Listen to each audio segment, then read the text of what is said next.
કદમગીરી ખાતે વનરાયોની વચ્ચે કમળાઈ માતાનું મંદિર આવેલું એક શક્તિપીઠ ઉપરાંત હિલ સ્ટેશન જેવું પાલિતાણા તાલુકાનું રમણીય સ્થાન એટલે પર્વત ઉપર આવેલું કદમગીરીનું કમળાઈ માતાનું મંદિર કે જ્યાં માતંગ ઋષિએ પણ તપ કર્યું હતું એવી પવિત્ર ભૂમિ. સ્થળની વનરાઈને માણવા મોરારી બાપુની મઢુલી પણ તે પર્વત ઉપર બનેલી છે. લોકો કુદરતને માણવા આબુ, હિમાચલ કે સાપુતારા જતા હોય છે, પણ જોવા જાણવા જેવી ઘણી આસપાસની જગ્યા જ રહી જતી હોય છે.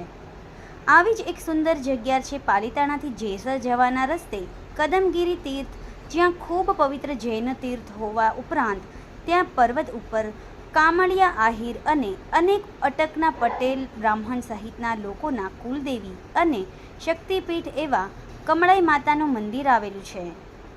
આ મંદિરે દર્શન કરવા જવા માટે છેક ઉપર સુધી ડામર રોડ છે અને ત્યાં પહોંચતા સુધીમાં આ ચોમાસામાં પર્વતોની રમણીયતા ખૂબ માણવા જેવી છે.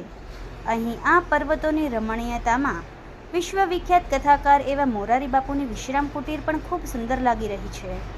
કુલ મળીને એકવારમાં કમળાઈ માતાના દર્શન કરવા અને કુદરતના ખોળે જવા જેવું તો ખરું જ.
કમળાઈ માં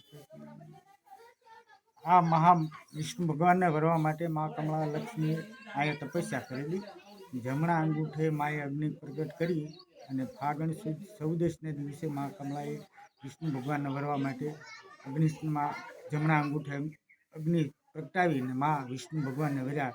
ત્યારથી અહીંયા કમળા ઉતાસનું પ્રાગટ્ય કરવામાં આવે છે અને આ મહાલક્ષ્મી છે અને 24મું શક્તિપીઠ છે. લાઈક કરો, શેર કરો અને સબસ્ક્રાઇબ પણ કરો. અને હા, ઘંટડી વગાડવાનું ન ભૂલશો. આભાર. સત્ય પોઈન્ટ અહેવાલ, સમાચાર તથા જાહેરાત પ્રસારિત કરવા સંપર્ક સાધો. સત્યપુંજ સમાચાર પ્રસારણ, લબ્ધિ કોમ્પ્લેક્સ, તાલુકા પંચાયત સામે, સિહોર.